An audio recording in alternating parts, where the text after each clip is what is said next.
Meus irmãos, minhas irmãs, a paz do Senhor.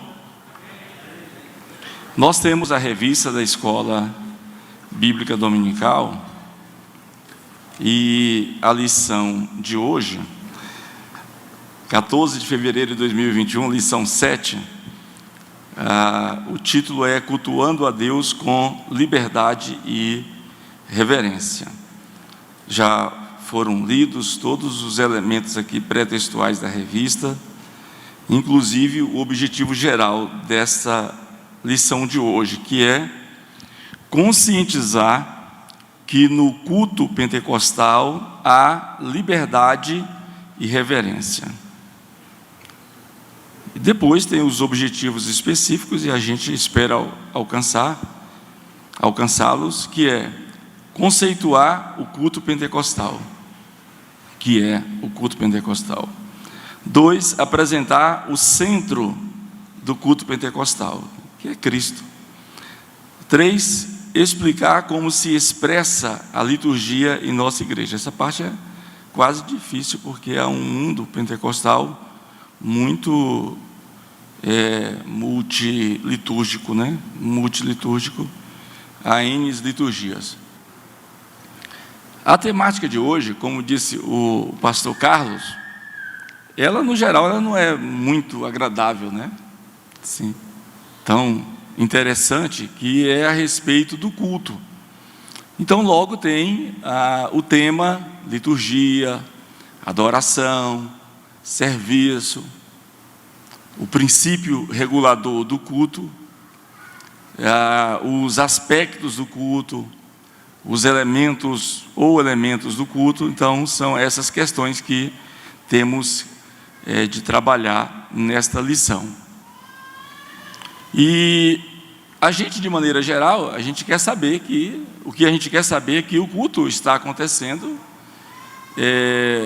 acontece dentro do templo, que nós chamamos de igreja, acontece o dia inteiro. O que a gente quer saber disso? O culto sempre acontece, porque a nossa própria vida, toda ela é uma maneira de cultuar a Deus, né? Paulo disse, quer comamos, bebamos, ou fazer outras coisas, fazemos para a glória de Deus. Então, toda a nossa vida é uma vida de culto. E aí logo a gente já fica sabendo que o culto, ele não se restringe aqui ao templo. O que se restringe ao templo é a liturgia do culto. Porque aqui onde o culto acontece de forma mais litúrgica, né? Dentro dos seus procedimentos, né? Dentro do estabelecimento do princípio regulador do culto, dos elementos do culto, acontece aqui dentro da igreja. No Antigo Testamento não era tão diferente, porque o culto acontecia no tabernáculo, o culto acontecia no templo e o culto também acontecia nas sinagogas. Já no Novo Testamento há uma mudança, não é uma ruptura, mas há uma transição do culto do Antigo Testamento para o culto do Novo Testamento. No Antigo Testamento, as pessoas, elas dependiam do templo, do tabernáculo e das sinagogas. E, em termos gerais, foi criado uma cultura do culto, até uma teologia do culto. Roland de Vaux, no livro... Roland de Vaux é professor emérito da Universidade Hebraica de Jerusalém, e foi arqueólogo com experiência em escavações na Palestina durante mais de 30 anos. Então, Roland de Vaux escreveu, dentre tantos, o livro Instituições de Israel. Aí ele disse que na época do templo de Salomão, que foi construído e ficou em pé durante 400 anos, até ser derrubado, ele disse que o templo, em todo o seu funcionamento, em toda a sua liturgia, em tudo que acontecia no culto, dentro e fora do templo, eram exigidos em torno de 856 funcionários para o templo de Salomão. Parece uma coisa assim absurda, né? mas o Roland de Vaux é o maior especialista, né, em cultura do Antigo Testamento. O próprio Stanley Ellison, que é um estudioso de Antigo Testamento, tem até um livro dele no Brasil publicado, dizendo, o título é Conheça Melhor o Antigo Testamento. O Stanley Ellison disse que o Templo de Salomão, na década de 70, ele foi, década de 70 agora, né, de tempos recentes, é a década que eu nasci, fica mais fácil saber. Então não faz muito tempo, né? Não faz muito tempo. Então, na década de 70, a Sociedade de Arquitetos de Illinois, a partir das descrições do texto bíblico e de todo o material que foi posto, colocado, investido, tanto material estrangeiro quanto material nacional que foi posto no Templo de Salomão, a Sociedade de Arquitetos de Illinois avaliou em mais de 70 bilhões. Né? Parece ser muita grana, né? Então, os judeus do Antigo Testamento criaram uma ideia, uma cultura do templo, e essa cultura, ela se tornou um tanto antropocêntrica, ou templocêntrica, né? O centro era o templo. Então, o templo era o centro da vida de Deus, da vida litúrgica, da vida cultual, né? E isso tem repercussões, isso tem implicações, inclusive negativas. Se fosse o centro da vida de Deus, do culto a Deus, Deus mesmo não teria permitido destruí-lo, né? Alguém me perguntou um dia desse sobre os templos da Bíblia, e eu consegui responder, porque eles estão no Antigo Testamento, e um que é renovado, reformado, está no Novo Testamento, que é o templo de Herodes, né? Eu falei, os templos do Antigo Testamento eu quase não consigo responder, porque o Antigo Testamento não é uma área de pesquisa minha. E do Novo Testamento? Digo também não. Mas qual é a sua área? Não, a minha área de estudo, de pesquisa, é as doutrinas bíblicas, é a teologia sistemática. Uma vez, há muitos anos, fui dar um curso lá no estado do Pará, e aí o irmão fez uma pergunta do Antigo Testamento. Aí eu disse, não sei, eu não sabia mesmo, e até hoje eu continuo dizendo, não sei se eu não souber mesmo. E também não vou enrolar academicamente, dizendo, vou pesquisar e depois te dou uma resposta. Eu não ganho para dar resposta, eu ganho para educar, né? E tem gente que não sabe e ainda se avaliza, né? Se compromete a dar a resposta, né? Aí fez uma pergunta do Novo Testamento, eu também não sei. Então, professor, você é do Antigo ou do Novo Testamento? Nenhuma das áreas, eu trabalho com as doutrinas, com o estudo sistemático das Escrituras, mas com foco nas doutrinas. Então, na área teológica, quando você vê alguém dizendo que sabe de tudo, que conhece tudo, que é especialista em tudo, sai de perto, é só mentira. Não tem na área teológica um clínico geral, não. Tem especificidades, tem áreas de estudos, né? De estudos. Então, o templo no Antigo Testamento, ele é liturgicamente muito interessante, todo o culto do Antigo Testamento. Mas há grandes mudanças do Antigo Testamento e do Novo Testamento, e isso implica nas grandes mudanças do culto. Como novo Israel em Cristo, a igreja cultua de forma paralela à do Antigo Testamento, no sentido de que cada ordenança do Antigo Testamento é cumprida em Cristo. Isso é importante, porque tem gente que quer trazer todo o Antigo Testamento para dentro da sua igreja, né? É perca de tempo, né? É perca de tempo. Outros, hipocritamente, dizem assim, eu quero voltar à igreja primitiva. Como assim, cara pálida? Voltar à igreja primitiva? A não ser que você seja muito generoso, ter a prática diária, igual Barnabé, e doar as suas necessidades, as suas propriedades. E eu tenho certeza que você não vai fazer isso. Então não fique hipocritamente dizendo, quero voltar ao Antigo Testamento, ao Novo Testamento, seja aonde for. Então nós também, enquanto cristãos, temos um sacerdócio, é o sacerdócio universal de todos os crentes de maneira irrestrita, sem nenhuma intermediação, têm acesso a Deus. Então nós temos um sacerdócio, nós temos um tabernáculo. Ah, professor, pastor, irmão Reginaldo, é o tabernáculo do Agenor Duque? Não, aqui lá é o Agenor Duque, é o tabernáculo das heresias, né, lá em São Paulo. Não é. O tabernáculo que nós nos estamos referindo é você mesmo. É você mesma. Deus tabernaculou em você. Enquanto lá no Éden sentia a presença de Deus, Abraão sentia a presença de Deus, e aí depois tem uma presença móvel chamada arca, a arca da aliança. Depois tem um tabernáculo fixo chamado tabernáculo mesmo. Depois tem outro chamado templo.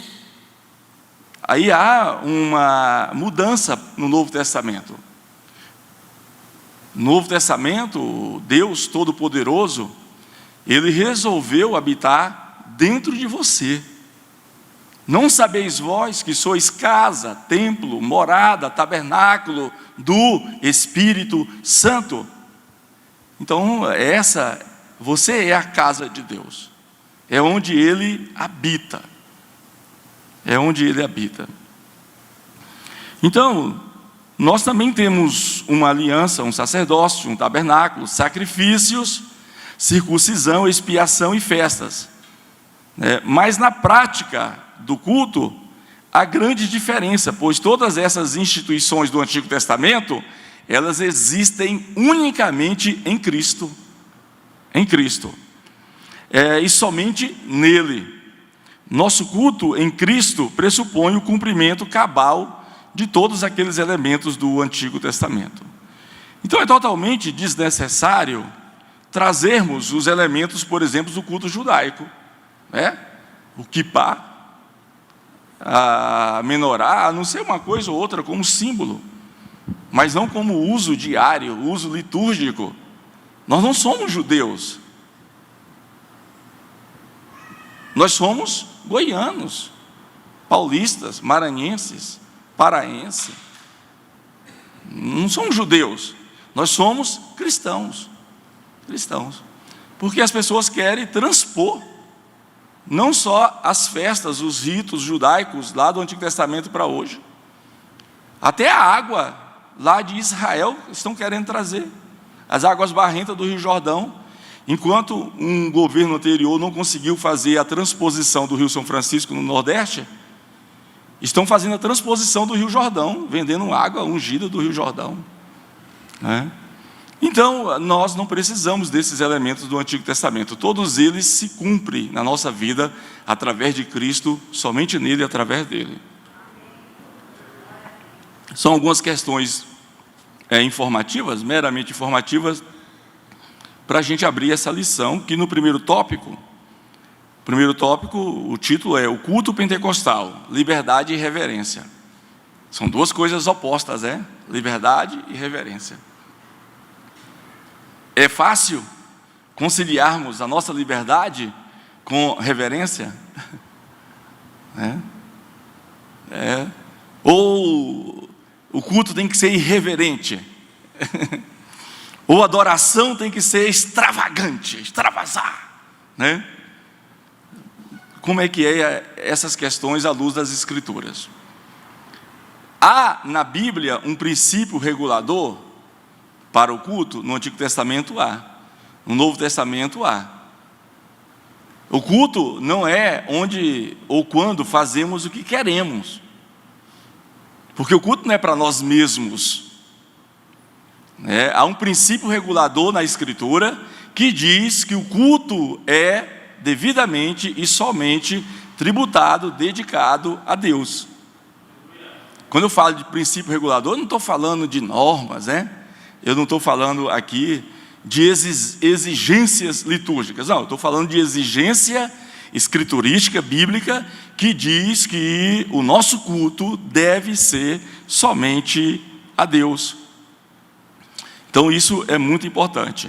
E aí o autor aqui, ele fala em dois tópicos. O primeiro é a flexibilização cristã. E aí a gente concorda que o culto pentecostal, ele é mais flexível.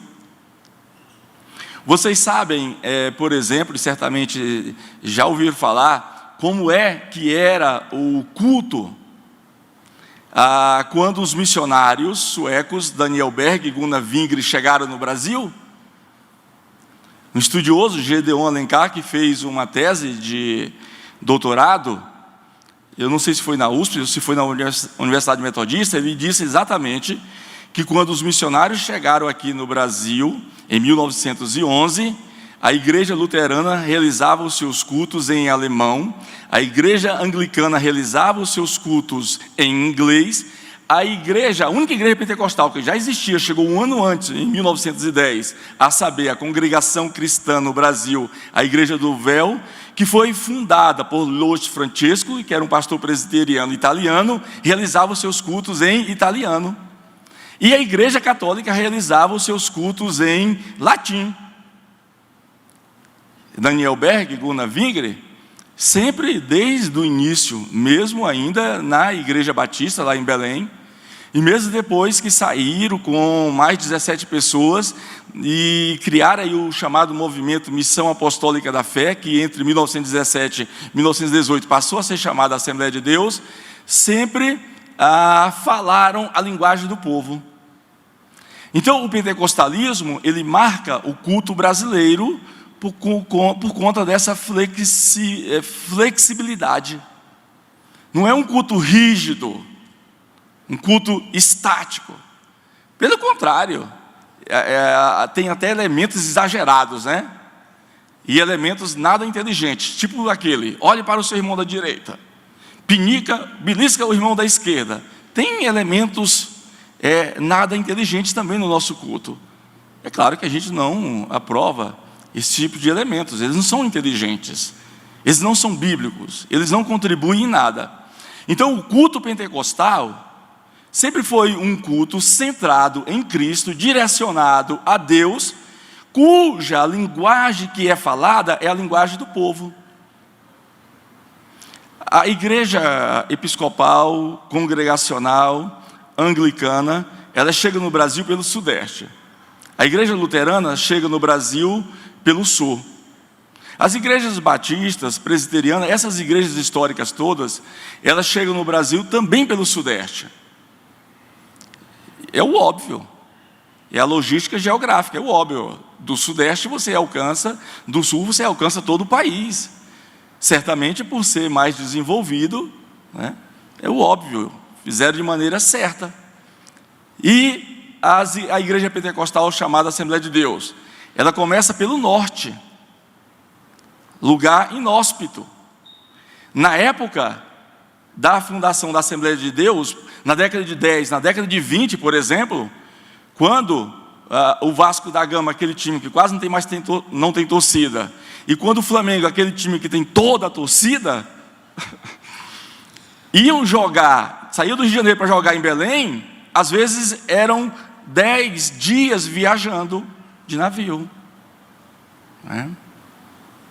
E aí a Assembleia de Deus começa no norte, depois vai para o nordeste e torna-se o maior movimento denominacional evangélico do Brasil, contrariando a lógica das igrejas históricas que já estavam estabelecidas aqui há mais de 60 anos. Isso tendo como referência o ano de 1910, 1911. Então o culto pentecostal é um culto que tem, além dessa flexibilização, tem liberdade. Liberdade. O púlpito nas igrejas pentecostais não é negado a ninguém. Ninguém. É claro que às vezes a gente dá o púlpito para quem nós não deveríamos dar, não é? Entendeu? Não deveríamos dar. Não deveríamos dar o púlpito para o pregador malandro que quer só tirar o dinheiro dos nossos irmãos. Não deveríamos dar o púlpito para o pregador que grita muito e não tem minimamente nada de unção. Não deveríamos dar o púlpito para o cara que cria um show, um show pirotécnico, um show de fantasias e não tem nada de conteúdo bíblico. Não deveríamos dar. Mas isso é uma outra discussão. Ponto 2, agora é uma coisa diferente. de flexibilização? A reverência. O autor aqui disse que no primeiro ponto, flexibilização, segundo tópico, 2. Agora eu estou no 3, a reverência, e vou voltar para o 2 daqui a pouco. A reverência o culto deve ser oferecido com reverência. Ele usa a primeira carta de Paulo aos Coríntios, capítulo 14, versículo 40. Faça-se tudo decentemente e com ordem. Então, o princípio da decência e da ordem do culto não é uma coisa inventada pelos nossos pastores, pelas nossas lideranças. É exigência da Escritura. A Escritura estabelece que no culto cristão, no culto público, deva haver simultaneamente decência e ordem. Não é um culto anárquico, que todo mundo faz o que quer. Igual na igreja de Corinto, né? Na igreja de Corinto havia uma anarquia pneumática, né? Ou pneumatológica, uma anarquia. Todo mundo queria profetizar ao mesmo tempo. Todo mundo queria falar a língua ao mesmo tempo e ninguém as interpretava. E aí Paulo vai estabelecer os princípios, os elementos daquele culto.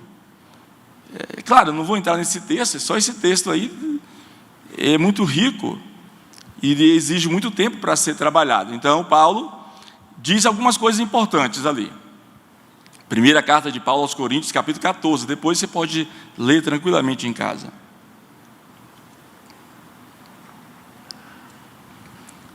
Paulo diz coisas surpreendentes. Ele fala que todos os dons são importantes e necessários. E parece que Paulo olha para a igreja de Corinto e diz assim: não vos falta nenhum dom. Então os irmãos tinham muitos dons lá em Corinto. Então a igreja coríntia, não é corintiana não, é a igreja coríntia. A igreja coríntia tinha muitos dons. Mas esses muitos dons na igreja lá de Corinto não a tornava uma igreja espiritual. Irmãos, isso parece uma contradição, não é? Uma igreja que tem muitos profetas, uma igreja que tem muita gente que fala em línguas, mas Paulo olha para ela e diz: vocês não são espirituais. Ele diz isso no texto. Ele usa a palavra pneumáticos. Ele diz: não falo como a pneumáticos, não falo como a espirituais. E eu acho que aqueles irmãos ficaram grilados com o apóstolo Paulo. Talvez ficaram. Porque tem profecia, tem profeta no atacado, tem línguas de sobra. E aí Paulo olha para eles nessa espiritualidade, nessa efervescência toda. E Paulo diz o seguinte: vocês não são, eu não me refiro a vocês como pessoas espirituais, pneumáticos, mas como sárquicos, ou seja, como carnais. Carnais. E isso é perturbador, né? Como é que uma igreja altamente espiritual, cheia de dons, e Paulo diz: vocês são carnais. Um amigo meu, presbiteriano, pastor Israel Seri, que fez uma tese de doutorado aqui na PUC, no programa de Ciência da Religião, em cima desse texto, falando sobre as relações de poder que estavam acontecendo ali entre os irmãos ali de Corinto. Eu desconfio que aqueles irmãos eram até corintianos, que gostavam de uma confusão que não é brincadeira, não é? Então, Paulo está dizendo que o pastor Ezequias Soares aqui, o pastor Ezequias está dizendo que o culto é o diálogo de Deus com o seu povo. O culto é o diálogo de Deus com o seu povo. Aí ele diz: é um momento de reverência. É ruim falar desse tema reverência, é que logo os irmãos vão se remeter a um crente mórbido, gélido, né? Que quer colocar regras, que quer te cercear, né? Que quer inibir a obra do Espírito na sua vida. Tem gente que já pensa assim, né? Vai mexer com a minha espiritualidade. Eu sabia. Esses professores, né, de escola dominical querem colocar isso na cabeça da gente. Não, o que a gente quer colocar é a Escritura. A Escritura. Então, nesse sentido aí, como equilibrar liberdade e reverência? Reverência e liberdade. O autor aqui, ele solta uma gotícula de veneno aqui, o autor. Não sou eu que está falando, a revista está dizendo aqui, na página 49, versão do professor, assim: havia acima do púlpito, segundo ele, que é pastor dessa igreja aqui, havia acima do púlpito do templo sede da igreja AD de Jundiaí, lá em São Paulo, o versículo: guarda o teu pé quando entrares na casa de Deus. Eclesiastes 5:1. Aí ele diz: alguém duvidaria que, se o rei Salomão vivesse em nossos dias, a mensagem seria: desliga o teu celular quando entrares na casa de Deus. Né? É claro, eu não estou fazendo aqui o uso de um elemento hipócrita, né? Que parece que todos nós praticamos esse pecado. Todos nós, no geral, sem exceção. Uns mais, outros menos, né? Que a gente não resiste, né? Vou dar uma olhadinha. E o autor faz aqui, solta essa gotícula aqui de crítica. No tópico 2, ele disse que o culto é sinônimo de adoração. Não é a adoração, o culto é sinônimo de adoração. Só Deus é quem sabe se o nosso culto é adoração. Porque nós cultuamos a Deus, nós tributamos, nós honramos, prestigiamos, respeitamos a Deus. E é Ele que sabe o quão isto é verdadeiro. Então o culto é sinônimo de adoração. O culto como adoração, na perspectiva de uma verdadeira adoração, é só Deus que sabe, irmãos. Porque a adoração é dirigida a Ele, Ele que sabe o quão é verdadeira a nossa adoração que está sendo dirigida a Ele. Ele que sabe. Às vezes as pessoas, de maneira inútil, dizem: olha, você não é adoradora. Você não é um adorador arrojado. As pessoas criam as suas crendices, né? Um amigo meu disse assim: olha, eu não gosto daquele cantor do Voz da Verdade, porque eu não considero ele um verdadeiro adorador. Como assim, cara pálida? Onde está na Escritura que você tem esse poder que Deus te deu e regulamentou e te deu esse direito de dizer quem é e que não é adorador?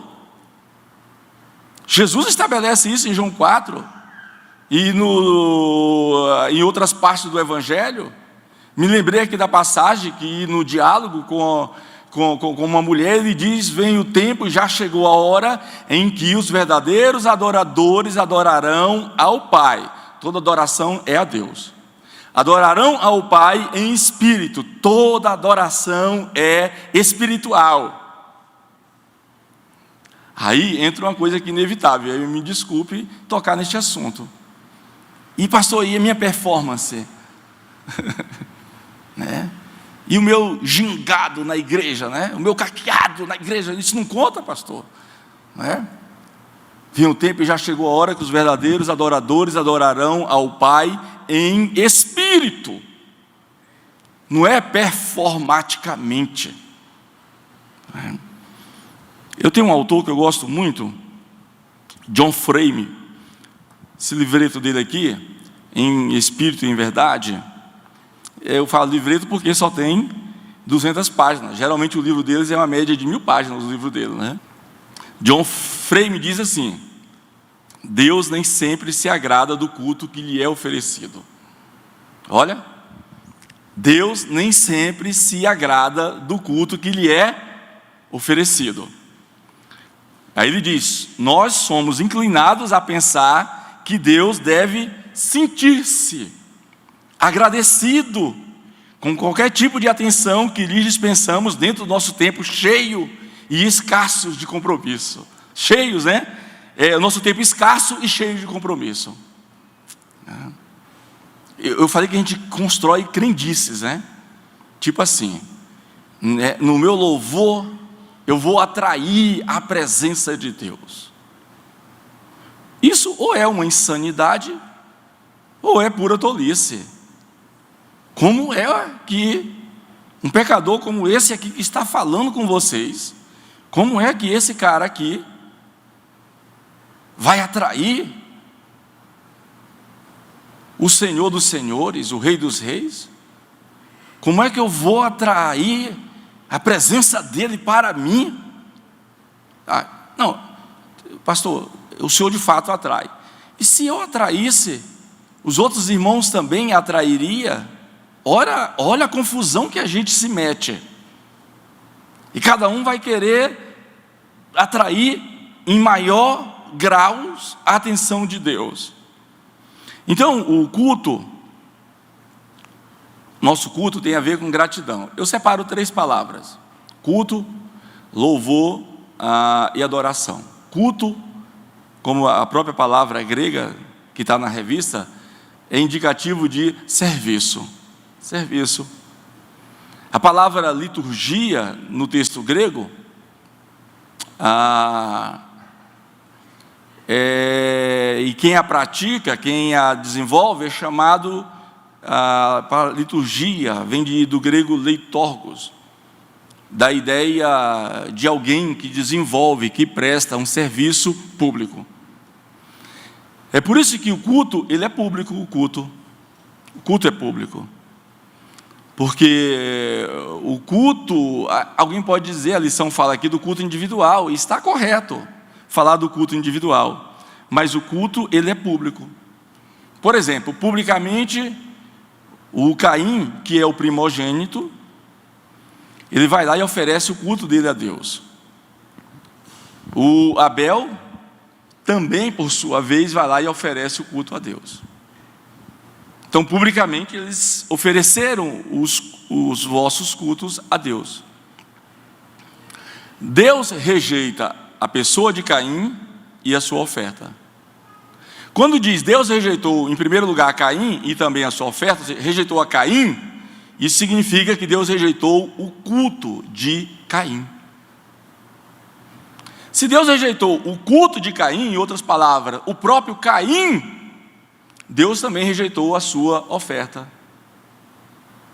A ordem serve também para Abel. Deus aceitou a Abel e também a sua oferta. É assim que está na Escritura, né, pastor Carlos? É assim. Por que Deus aceita o culto de um e rejeita do outro? Por quê? É Ele que sabe.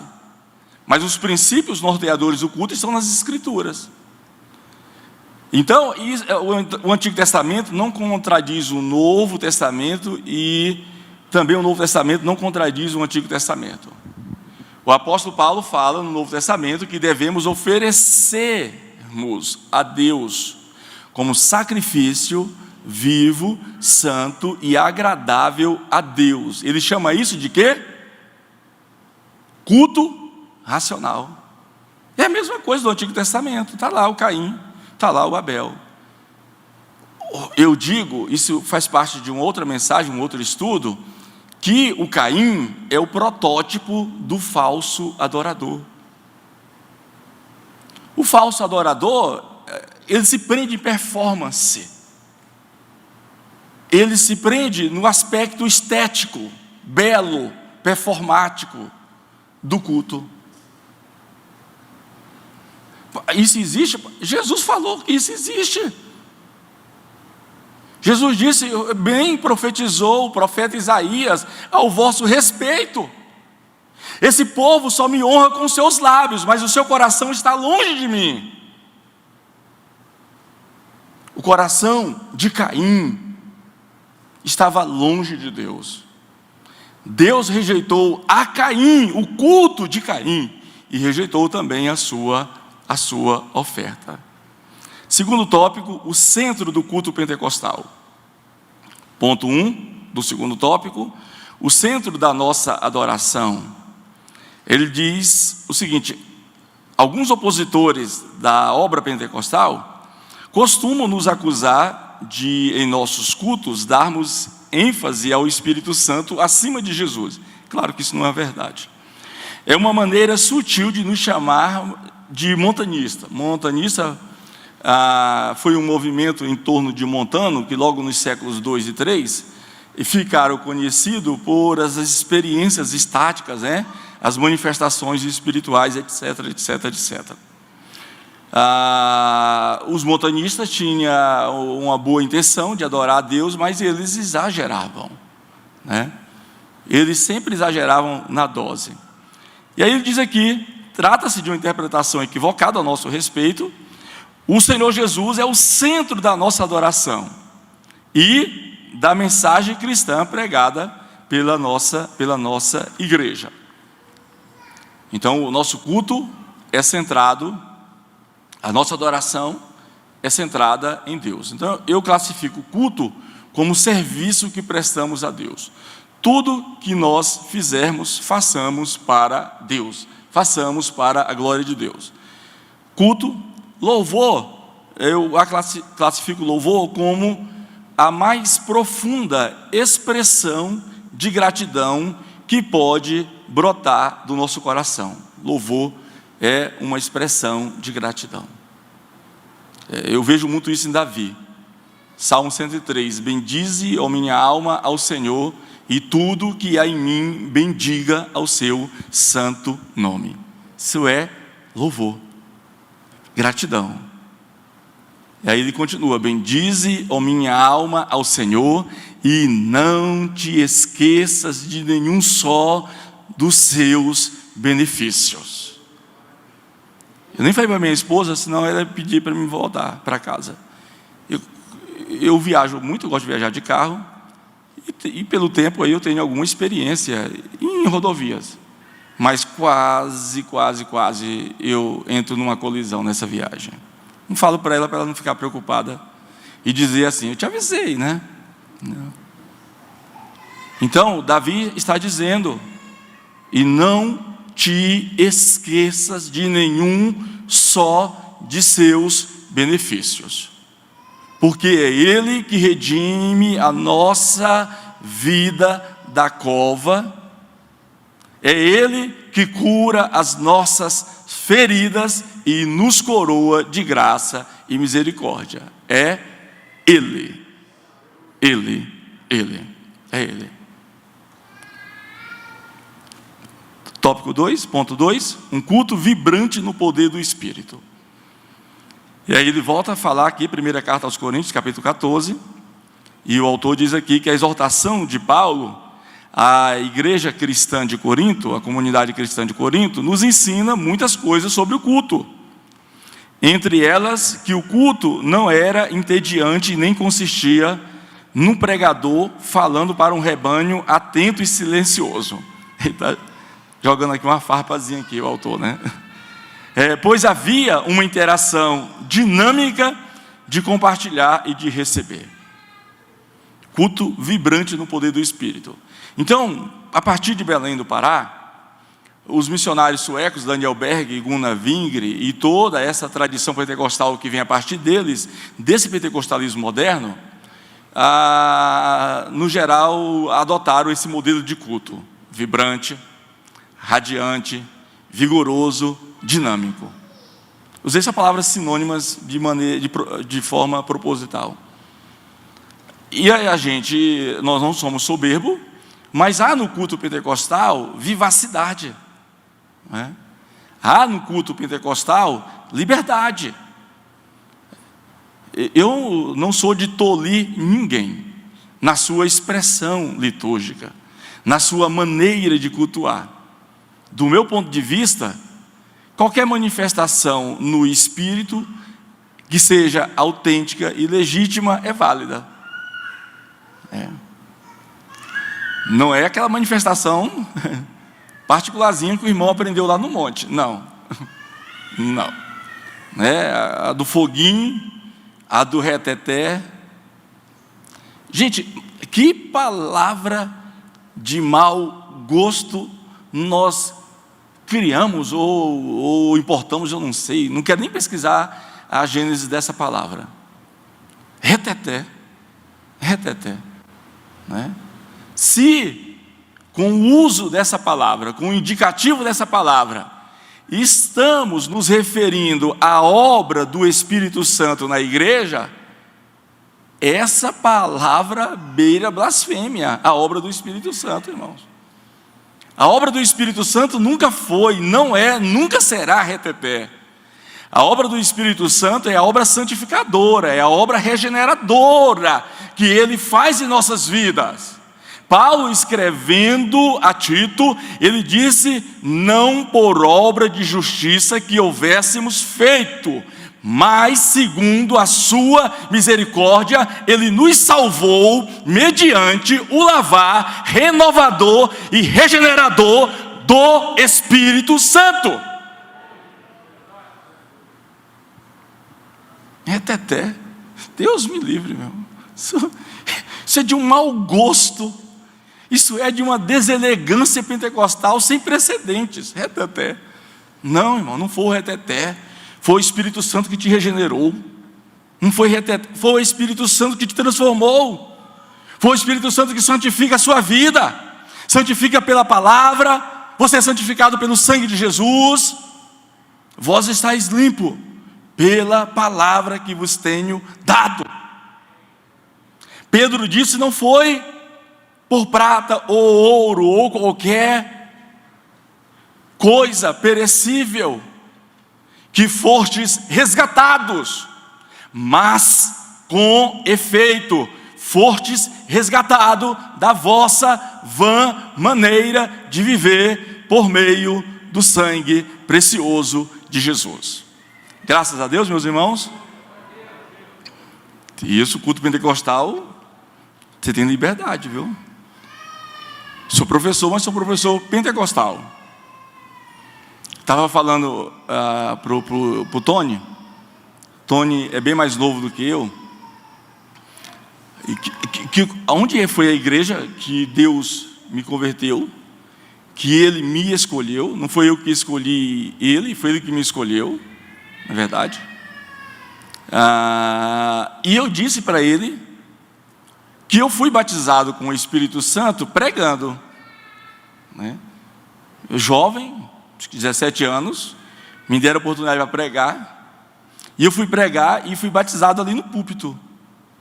E acho que todo mundo naquele dia, talvez que não era batizado, foram batizados, né?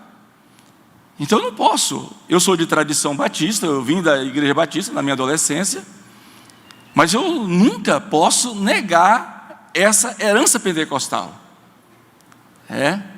Essa herança que é formada por gente simples, pessoas simples, que sofrem, que acreditam que em Deus suas situações são resolvidas, que as suas necessidades serão supridas, que podem se fortalecer no Espírito Santo, que podem receber do Espírito esperança para continuar na caminhada. Nós, pentecostais, acreditamos assim, né? Não somos melhores e nem inferior a nenhum grupo religioso. E quis o Espírito Santo que crescêssemos. E crescemos, não por méritos nossos, não temos nenhum mérito. Não crescemos, não. Vocês evangelizaram muito. Até a nossa pegada dinâmica, forte para a evangelização, fizemos isso na força do Espírito. Até a nossa pegada para a oração. Pentecostal marcadamente é reconhecido por orar. Orar. Nós não ensinamos uma fé teórica, nós ensinamos uma fé bíblica e prática. Nós não ensinamos sobre oração porque ouvimos falar da teologia da oração. Nós ensinamos sobre e a respeito da oração porque fomos formados mais de joelhos do que em pé. Então existe, eu vou falar aqui os elementos litúrgicos do culto, agora há pouco, em 1 minuto e 10 segundos. Mas há uma tradição pentecostal. E aí o terceiro ponto, característica pentecostal. Os primitivos cultos pentecostais eram espontâneos e diferentes das reuniões das sinagogas, embora muitas características viessem delas. A liturgia dos cultos constava de oração. Aqui são os elementos do culto: oração, cântico. Está lá, Colossenses 3,16, salmos, cânticos espirituais, louvor, parte da adoração a Deus, desde os tempos antes dos séculos até a consumação dos séculos. A leitura pública das escrituras sagradas aparece como elementos do culto cristão. Em outra fonte paulina, ele diz: persistes em ler, exortar e ensinar. Esta instrução é uma referência à leitura pública. Terceiro tópico: como se expressa a liturgia de nossas igrejas, nas nossas reuniões de oração. O culto pentecostal é uma manifestação do Espírito Santo. No segundo tópico, essas questões estão repetindo em parte o primeiro, em parte o segundo tópico. Eu encerro aqui falando sobre alguns elementos que há no nosso culto. Há um princípio regulador no nosso culto. Todo culto tem que ser exclusivamente a Deus. Esse é o princípio. Todo culto tem que ser a Deus. Não cultue a si mesmo, não cultue a sua vaidade, não cultue ao seu conceito, não cultue ao seu know-how, não cultue ao seu aspecto de celebridade enquanto membro da igreja. Cultue a Deus. Toda honra, toda glória deve ser dada a Deus. Toda honra, toda glória deve ser dada a Deus. Alguns princípios do culto: as saudações, as orações, a leitura pública das escrituras. Esdras fez isso, Jesus fez isso, os apóstolos fizeram isso. E há outros princípios. Eu quero agradecer a Deus pela vida dos irmãos que o Senhor falou. Você pode curvar a sua cabeça. Senhor, nós te louvamos, meu Pai, porque sentimos, recebemos, somos edificados e transformados pelo Teu Espírito Santo. E o Senhor que nos ensina, a partir da Tua palavra, da Escritura, que todo culto tem que ser oferecido ao Senhor, oferecido a Deus. E que há os elementos do culto, há também, Senhor, elementos e situações e características como a reverência e a liberdade no culto. Nos ensina a manter essa tradição, a vivermos isso diariamente. Nos ensina a cultuar não somente aqui no templo, é maravilhoso, mas que o Senhor possa nos ensinar também a cultuar na empresa, na escola, na faculdade, no trabalho, no cenário socioeconômico, político, religioso. Nos ensina também a cultuar em todos os lugares. Amém, meus irmãos?